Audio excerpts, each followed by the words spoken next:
The year was 1909, and the Oklahoma plains had never felt so hollow. Endless miles of cracked earth stretched beneath a burning sky. The wind, restless and cruel, swept through empty farmhouses and rusted windmills, carrying the scent of loneliness. In the midst of it all stood Martha Bell Clay, a widow who lived on the edge of town in a cottage older than any memory left in Dustmere. Her house leaned slightly, as if bowing under the weight of sorrow. She was not old, not yet, but grief had carved her face into something time could not soften. The townsfolk rarely saw her. Some swore she talked to the dead. Others said she planted things that shouldn't be planted. Children dared each other to run past her fence at night, whispering about her garden of bones. They were wrong. It wasn't bones she kept in that garden. It was teeth. Martha had once been like any woman, married, hopeful, kind. Her husband, Jonas Clay, had been a miner. He was swallowed by the earth one morning when a well shaft collapsed. They never found his body, only a handful of dirt and one of his teeth lodged in a splintered beam. That tooth, small and white, was the first thing she planted. Not out of madness, but out of longing. She buried it beneath her favorite rose bush, whispering his name through trembling lips. Weeks later, the bush bloomed brighter than it ever had. Its petals seemed to shimmer, even in the dim light of dawn. It was then she started to believe the earth remembered him too. From that day forward, Martha kept collecting her daughter's baby teeth, a neighbor's, a stray dog's molar, a soldier's tooth mailed home in a locket. Each was a symbol of someone lost. People whispered that the widow had gone mad, but Martha wasn't mad. She was just trying to give the forgotten a place to rest. One blazing afternoon, Eli Turner, a wiry 12-year-old orphan who swept floors at the general store, wandered near Martha's land looking for water. The sun had beaten every creek and well dry. He stopped at her weathered gate, drawn by the strange hum of bees and the faint scent of lilac. Beyond the crooked fence he saw something that made his breath catch. Rows of flowers glowing faintly in the afternoon light, as if moonlit from within. But what caught his eye most were the white specks peeking through the soil. Tiny, curved things. Dozens of them. They looked like pebbles, until he realized they weren't. They were teeth. A shiver ran through him. He backed away, but the gate creaked open before he could flee. "Curiosity," said a voice behind him, "is a hungry thing." Eli spun around. Martha stood there, wrapped in a faded shawl, eyes gray as thunderclouds. Her face was lined, but her gaze, sharp, knowing, cut through the dusty air. I didn't mean to pry," Eli stammered. "Just needed water, ma'am." She studied him for a long moment, then nodded. "Come in, boy." No thief leaves thirsty from my land. Inside, her cottage smelled of herbs, rainwater, and candle wax. On a shelf sat jars, some filled with dried flowers, others with what looked like ivory pebbles. Eli's heart thudded. Martha poured him tea. "You've seen my garden," she said quietly. "Now you'll have to understand it." Eli's voice quavered. "Why, teeth, ma'am." "Because," she said, her voice softening, "they're the last part of us that refuses to vanish." At dusk, Martha led Eli to her garden. The setting sun bathed everything in gold, but the flowers glowed pale, as if lit from within. She pointed to the tags resting by each plant, scraps of tin etched with names. "Every flower," she said, "belongs to someone the world forgot. My husband Jonas lies beneath the roses, my baby girl beneath the lilies." Eli knelt and touched one of the tags. "Rebecca Clay, 3 years, 7 months." "Your daughter?" he whispered. Martha nodded. "She died when the fever swept through Dustmere. I couldn't save her. But the earth could remember her. She knelt, brushing the soil gently with her fingertips. You see, Eli, every tooth holds a story. When you plant one, you promise never to forget the life that held it. For the first time, Eli didn't feel fear. He felt peace. Word travels fast in small towns, especially cruel words. Within a week, everyone knew the widow had a boy helping her tend her graveyard. The butcher's wife said Martha boiled bones to make her flowers grow. The preacher claimed she used witchcraft. Children started shouting from the road, tooth witch," throwing stones over her fence. Eli tried to defend her at the general store. She ain't evil, he said. She just remembers folks. The men laughed. Remembers 'em with their teeth. Boy, she's gone plumb crazy. But Eli knew the truth. He'd seen the tenderness with which she planted each tooth, whispering names the world had forgotten. It wasn't witchcraft. It was love. Still, he couldn't stop the whispering. Dustmere was small and gossip was poison. One evening, Martha invited Eli into her parlor and showed him a jar filled with folded bits of paper. These, she said softly, are prayers. Each note carried a name and a short message. For Thomas, gone too soon. For my baby sister. For the soldier who never came home. People used to come from other towns, Martha explained. They'd bring me a tooth from someone they'd lost. I'd plant it, write their name, and pray the earth would give them peace. Eli unfolded one note. For Mama. I hope you can see the flowers. Tears welled in his eyes. You did this? For everyone? She nodded. Everyone deserves to be remembered, Eli. Even those the world no longer names. That night, he couldn't sleep. He thought of his own mother, buried far away with no stone, no flower, nothing to say she'd ever been.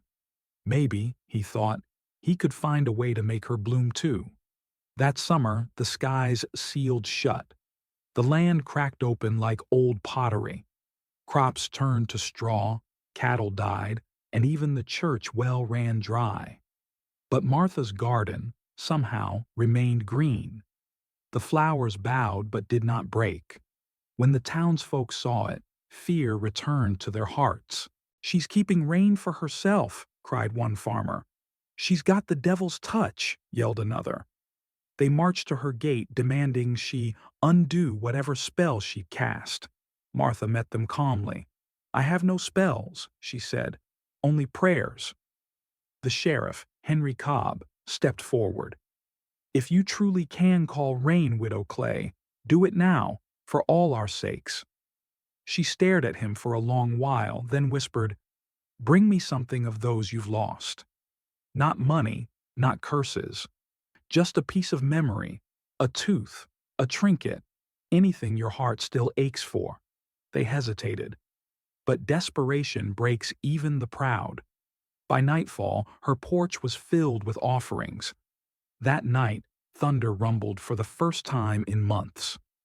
Eli stood beside Martha as she walked barefoot through her garden, holding a lantern. One by one, she buried the tokens the townsfolk had brought. With each, she whispered a name. For your father, Sheriff Cobb. For your baby, Miss Edna. For your brother, Samuel. Lightning split the sky. Wind howled across the plains. Then, rain. Heavy, endless rain. The townsfolk fell to their knees outside her gate, drenched and stunned. The parched earth drank greedily. Eli looked at Martha, her shawl soaked, eyes bright with tears. Was it you, ma'am? He whispered. She smiled faintly. No, child. It was them. The earth listens when love remembers. 2 days later, Sheriff Cobb rode up to her house. For once, he came not as a lawman, but as a grieving man. Widow Clay, he said, hat in hand. I don't rightly know what happened, but I reckon you've done something good. Martha only nodded. I did nothing the Lord didn't allow. He hesitated, then reached into his coat and drew out a small wooden box. My wife passed last spring. Found this among her things. Inside lay a tiny baby tooth, wrapped in cloth. Could you, he began, his voice cracking, could you plant it? Martha's lips trembled. Of course, Sheriff. The earth will remember her. As he turned to leave, she whispered, You'll see a sunflower in a week's time. When it blooms, that's her smile. He tipped his hat, tears streaking his weathered cheeks. And sure enough, 7 days later, the first sunflower of the season rose in her garden, tall, golden, and facing the morning sun. The sunflower bloomed exactly as Martha said it would, tall and bright, its golden head turning each morning toward the rising sun. Sheriff Cobb stood at her gate, his hat clutched to his chest. For the first time in years, the weight in his eyes seemed lighter. She always loved sunflowers, he whispered. And he wasn't alone. Others began to visit the garden too, mothers, widows, even children, leaving behind small tokens, a button, a ribbon, a lock of hair. They came not in fear anymore, but in reverence. What had once been mocked as a witch's plot now became a sanctuary. The Garden of Teeth, as people once sneered, slowly earned a gentler name, the Garden of Memory. Eli helped Martha tend it every day. He watered the soil, trimmed the roses, and read aloud the names on the tin tags. The boy who once feared her now looked up to her as a mother. In that dusty corner of the plains, forgiveness had begun to bloom. But even the strongest gardens must face winter. Martha's hands began to tremble when she worked. Some days, she could barely lift the watering can. Her breath came shallow and slow. Still, she smiled every time Eli arrived at her door with his muddy boots and bright eyes. One evening, as the sun bled red across the plains, she sat him down on the porch. "You've grown, Eli," she said softly. "You have good in you. More than this world deserves." He frowned. "Don't talk like that, Miss Martha." She chuckled weakly. "When I go, you'll tend the garden. Promise me you'll keep it alive. Not for me, but for those who rest beneath." He blinked back tears. "You're not going anywhere." "You're tougher than a rattlesnake." Martha smiled at that. "Even snakes must sleep someday, child." The wind rustled the flowers, and Eli felt something heavy in his chest, a dread he didn't yet have words for. Autumn came early that year. The air turned dry and cold, and for the first time the wind stopped howling over the plains. The stillness was eerie, like the world was holding its breath. Eli came to the cottage one morning and found the door slightly ajar. Inside, the fire had gone out. On the chair by the window sat Martha Bell Clay, wrapped in her shawl, eyes closed, a faint smile on her lips. She was gone. In her lap rested a small folded note. "Bury my tooth among the lilies. Let me bloom beside Jonas." Eli sank to his knees, his heart breaking. He held her hand, still warm from life, and whispered, "I promise, Miss Martha. I'll keep your garden alive." For the first time in Dustmere's history, the entire town gathered for one funeral. The preacher who had once condemned her stood at her graveside, his voice trembling. "She taught us that remembrance is not witchcraft, but worship." Even the children, once cruel, placed wildflowers at her feet. Sheriff Cobb spoke last. "Widow Clay gave this town back its soul," he said quietly. "We owe her more than we can repay." Eli buried her tooth himself, right beside the lilies where Jonas Clay lay. He poured water over the soil, though his tears did most of the work. That night, the wind returned, gentle this time, carrying the faint scent of lilacs. Some swore they heard a woman's laughter dancing on the breeze. Weeks passed, and something extraordinary happened. Where Martha's tooth had been buried, a new flower grew, unlike any the plains had ever seen. Its petals were white as bone and glowed softly under the moonlight. The people began calling it the widow's bloom. It became a symbol of peace. Visitors claimed standing near it brought calm, as though grief itself sighed and finally let go. Eli knew what it meant. The garden wasn't a curse, it was a covenant. Martha's love had rooted itself in the soil, refusing to fade. And for the first time since she'd passed, he felt her presence, not haunting him, but watching over him. When he tended the flowers, he sometimes caught the faintest whisper, "Remember them, Eli." Always remember years rolled by like tumbleweeds. Dustmere grew, then shrank again. But the garden, Martha's garden, never died. Eli, now a man, built a new wooden sign by the gate, the Garden of Memory, for those the world forgot. He began receiving letters from towns miles away. People sent him teeth, rings, or lockets, asking for their loved ones to be remembered in the widow's soil. Eli never refused. He wrote down every name, every story, and whispered them into the dirt just as Martha once did. And when the flowers bloomed, he'd tell visitors, "See, the earth remembers. It always does. Some came to mourn, some came to heal, but all left lighter than when they arrived." One day, a journalist arrived from Tulsa, her boots caked in mud, notebook in hand. Her name was Clara Wells, and she had come chasing a rumor, a story about a garden that grows from human teeth. Eli met her at the fence. He looked older than his years, his hair dusted with gray but his eyes still kind. "Do you really believe these flowers grow from teeth?" she asked, half smiling, half skeptical. Eli chuckled. "No, ma'am. They grow from love. The teeth are just the seed." She went quiet at that, staring at the rows of luminous blooms. "And the people who planted them? They just want to know their loved ones ain't been forgotten."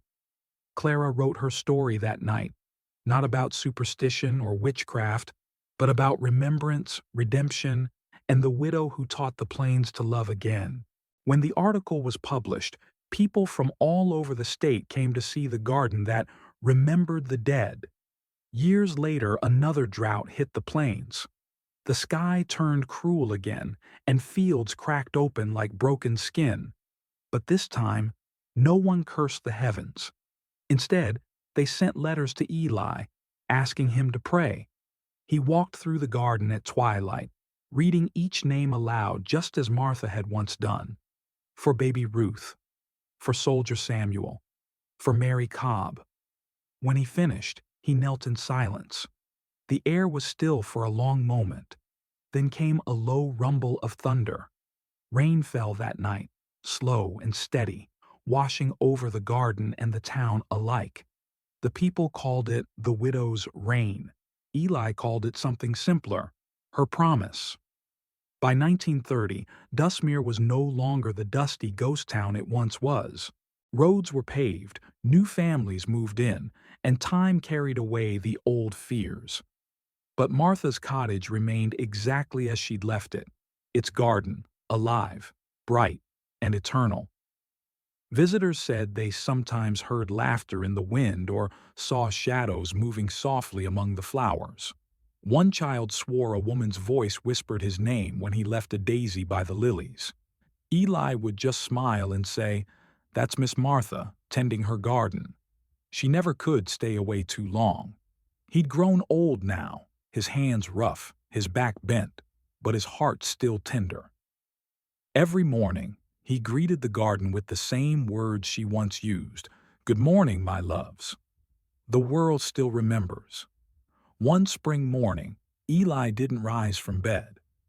When townsfolk found him, he was sitting peacefully in his chair by the window, facing the garden, a small smile on his lips, just like Martha. On the table beside him lay a note sealed in wax and the old glass jar Martha had once used for prayers. Inside were new slips of paper written in Eli's steady hand. The note read, "The earth does not forget.